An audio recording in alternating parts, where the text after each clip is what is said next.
All right, ready to dive deep. Today, we're tackling imperialism. Oh, yeah, a big one. It's a concept everyone throws around, but honestly, do we really get it? I think it's one of those things, easier to say than to truly understand. Exactly. Yeah. So we're turning to, well, one of the heavy hitters, Lenin.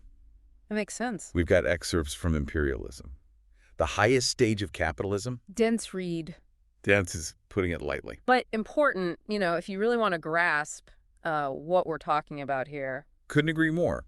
But we're here to break it down, make it digestible, so no one needs to feel like they're, back in a grad school seminar or anything. Oh, right. So what's the starting point? Where does Lenin even begin with this whole idea of imperialism? He lays the groundwork, by talking about how capitalism, how it evolves. Okay, so not just capitalism, but like the evolution of capitalism. Yeah, he saw imperialism as a specific stage. A stage, like a phase. Exactly. A phase in how capitalism develops. And this phase, well, it's marked by a shift, a pretty big shift, actually, from free competition Oh, into what he called monopoly capitalism. monopoly capitalism. Okay, so not just a free market anymore. Right. Think about it. Instead of like a bunch of companies competing on a level playing field, We end up with, a few giants calling all the shots. so instead of, say, 100 different companies, we've got maybe 5. Yeah, and those 5, they control everything. Okay. But is that really so different from just regular capitalism? Well, on the surface, it might not seem that different, but Lenin's arguing that. Well, things change fundamentally when you have that kind of concentration of power. Okay, so it's not just that companies are getting bigger, it's Yeah. something else. Yeah, it's not just size. It's the rise of what he called finance capital. Finance capital. Now, there's a term that I think intimidates a lot of people. Yeah, it can sound pretty abstract, right? Totally. So Yeah. break it down for us. What exactly is finance capital? All right, think of it this way. Instead of investing in, like, factories actually making things, Okay. finance capital is all about, well, money-making money. Money making money. It's about those financial transactions. Think high finance. Oh, I see. So not building something, Oh, but playing the system. Playing the system. Okay, so like hedge funds. Exactly. Hedge funds, private equity, those kinds of Oh. entities. They control huge amounts of capital. And they have, well, enormous influence. Influence over. The entire global economy. Wow. Okay, starting to get the picture here. So does that mean that in this age of finance capital, that banks are kind of the big players? They're definitely key. Lenin observed how banks, always chasing profit. Right. They start to blur the lines What do you mean? between like traditional lending Okay, giving out loans. and, well, controlling whole industries. Oh, so they're not just giving the money, they're... They're in bed with the corporations, not just financing, but shaping decisions, dictating how things run. So it's not just the money guys anymore. They're calling the shots. That's kind of a scary thought when you really think about it. What I'm interested in is, how do they actually do that? What's the mechanics of this whole system? Well, Lenin goes deep on this. He talks about a system he called participation. Participation. It's how banks, they get a foothold in these companies without actually, well, owning the majority. So they don't have to buy the whole company. Nope. They acquire strategically, a significant chunk of stock. A piece of the pie. Exactly. And with that, they can exert a huge influence on the company's decisions. Okay, sneaky. But how does that translate into actual power? Like, what can they do? Well, they can manipulate balance sheets. They can push for favorable government contracts. They can even shape public opinion. Shape public opinion. Yeah. Through the media, strategic campaigns, Mhm. It's a whole web of power. And it extends, well, far beyond just lending money. So we're talking about a small group, financial elites, with a massive amount of power. But how does this connect to imperialism? Empires and colonies, the whole thing we're trying to unpack here. Yeah, and that's where Lenin's analysis gets really, really interesting. He connects this rise of finance capital, this hunger for profit, directly to, well, the drive for colonial expansion. So it's not just about, like, playing the stock market. We're talking empires, colonies, like something out of a history book. But you're saying this is all connected to what we see with finance capital even today. Oh, it's all tied together. See, Lenin, he argued that the export of capital, that becomes the driving force behind this colonial expansion. Okay, help me understand this. It's not just about grabbing land just to have it, right? Right. It's not just about the land itself. It's about what you get with it. Raw materials, Yeah. cheap labor, and new markets for whatever they're producing back home. So these institutions, they're looking for the biggest return on their investment. That's it. Yeah. They need somewhere to put all that capital. And colonies are just like the perfect place to do that. Well, think about it. Vast territories, tons of resources just waiting to be extracted, populations that you can exploit, Right. and markets that, well, you can dominate.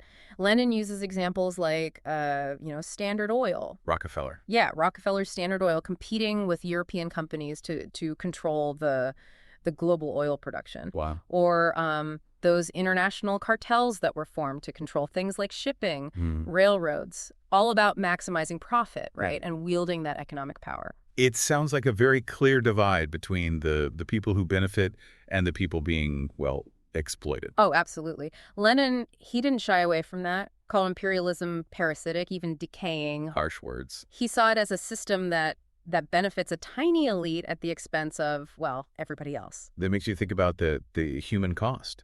Entire populations exploited, societies devastated. Exactly. That's the core of it. He saw imperialism as inherently exploitative. It's taking wealth from the colonies, sending it back to those imperial centers, and it creates massive inequality. And what's really interesting is how many of these patterns we still see them today. It's almost like, I don't know, history repeating itself. Yeah. Maybe not as blatant as just taking over territories, but we see similar stuff in like global trade, how workers are treated, how resources are extracted. It makes you wonder, has imperialism actually gone away? Or has it just become more subtle? That's a great point. And Lenin's analysis, it gives us this framework, right, to understand these systems of power, even in their modern forms. So it's about recognizing that, economic dominance, it usually leads to political influence. And that chase for profit, that can have huge consequences for people, for the environment. Got it. Okay, so if imperialism is this system that's always hungry, always wants to expand, to dominate, where does it end? Can it just keep going forever? That's a question that really bothered Lenin. He thought that imperialism, because of its own inherent problems, the competition between all these powerful nations, it would actually destroy itself. So it's self-destructive. That's a pretty grim outlook. It can feel that way. But remember, Lenin, he was a revolutionary. Right. He thought these contradictions, especially in this imperialist stage of capitalism, would lead to its downfall. Yeah. That the system it couldn't sustain itself. It would collapse under its own weight. So things like, I don't know, the tension between those European powers fighting over their colonies, or the rivalry between Germany and the U.S. for economic control. He saw those as evidence that the whole thing was going to come crashing down. Exactly. He was saying these rivalries, they're not just isolated incidents, they're built into the system itself. Each country, driven by their own capitalist interests, they're constantly trying to get more power, more advantage, even if it means hurting their rivals. It's like a recipe for conflict. And eventually, according to Lenin, the whole thing collapses. This has been a lot. We've talked about how capitalism evolved, the nuts and bolts of finance capital, how it's all tied to colonialism. It's a lot to take in, but it definitely makes you think. What would you say are the key takeaways here? What should our listeners really remember? I'd say the biggest one is finance capital. That's the engine behind imperialism. Okay. It's not about military strength. It's not about political ambitions. It's about that constant pursuit of profit and the control that comes with it. That's a big one. It makes you look at these economic systems, global power, in a totally different way. It also really matters to understand how the system actually works. Like we talked about participation. Right. The way they manipulate markets, how they influence governments. These are the tools finance capital uses, to dominate on a global scale. So we've got the what and the how, but why does any of this matter to our listener today? How does this history connect to, the world we're living in right now? That is the question, isn't it? Lenin's analysis, even though it's over 100 years old, it gives us this framework to understand the power structures, the economic forces that are still shaping our world. It's about recognizing those patterns of exploitation, questioning all those narratives about progress and development, and really looking at how wealth and power end up concentrated in the hands of, a very small group. It's like you said, a decoder ring. Yeah. For understanding all this global power stuff, once you see it, it's hard to ignore. right? Yeah, you start to look at things differently, question those assumptions we all make. Hmm. Lenin, he was all about that critical lens. Looking deeper. Exactly. It's about looking beyond the surface and examining those forces, the ones driving the economic decisions, the political ones, on a global scale. It's like you said earlier, history isn't just, something in a textbook. It's still happening, shaping things right now. Oh, absolutely. And I think by understanding those historical patterns, we can be better citizens, Yeah. right? More informed, more engaged in those decisions that affect us all. So we've covered, a lot in this deep dive.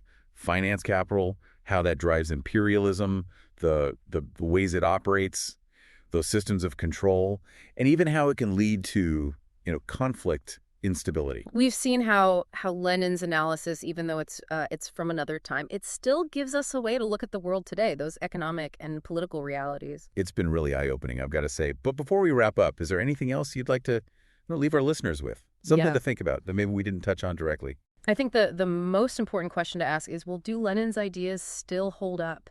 Do we see those same patterns today, that economic and political domination? And if so, what does that look like in the 21st century? I don't know the answers, but it's worth thinking about. It's like a challenge to our listeners to take these ideas, apply them to their own understanding of how the world works. Yeah, exactly. Use these insights as a jumping off point. Keep exploring, keep analyzing. There's always more to learn, more connections to make, especially with with how complex our world is. Well, I think our listeners are walking away with a much better grasp of imperialism than they had before. We've really gotten into it, the why, the how, the potential consequences. And hopefully spark some curiosity, to keep learning, keep asking questions, and making those connections between history and what's happening today. Couldn't have said it better myself. Thank you so much for guiding us through this. It's been fantastic. Oh, the pleasure was all mine. I always enjoy these conversations, the ones that get you thinking, seeing things in new ways. And to our listeners, thanks for joining us. We know this was heavy stuff, but hopefully worth your time. If you're wanting to dig deeper, we've got some readings, resources, all that in the show notes. Keep those minds curious, and we'll catch you next time.